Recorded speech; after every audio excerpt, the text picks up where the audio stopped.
Bonjour, cher professeur Scott. Très cher professeur, nous avons élu le principe d'un entretien cheminant et à bâton rompu, plutôt qu'un dialogue strictement académique, malgré la perspective prochaine de votre accession à l'éméritat, selon l'expression consacrée. Oui, votre question en comporte au fond plusieurs.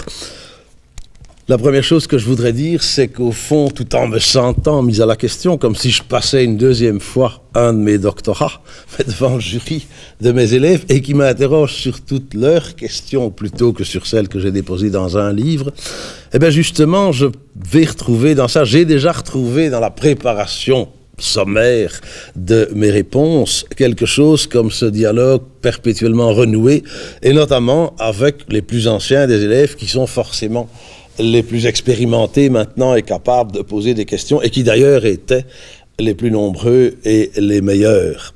Alors il y a en effet de moi dans ce principe du dialogue, de l'ouverture. On va être amené à en parler tout le temps.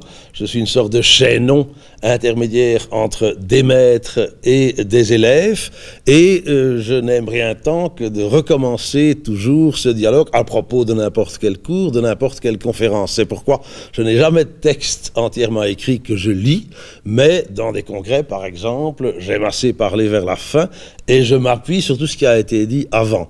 Un collègue bienveillant a même dit un jour qu'il fallait m'inviter non pas pour faire un topo à moi, mais pour occuper la fonction du chœur antique dans la tragédie, ce que je trouve un compliment pour ma façon de faire. Et il s'agit en effet, vous l'avez dit, des publics les plus divers, puisque le type même de psychologie clinique et de psychiatrie que j'ai voulu promouvoir, eh bien, est fait pour cet écho transdisciplinaire dans de nombreuses directions.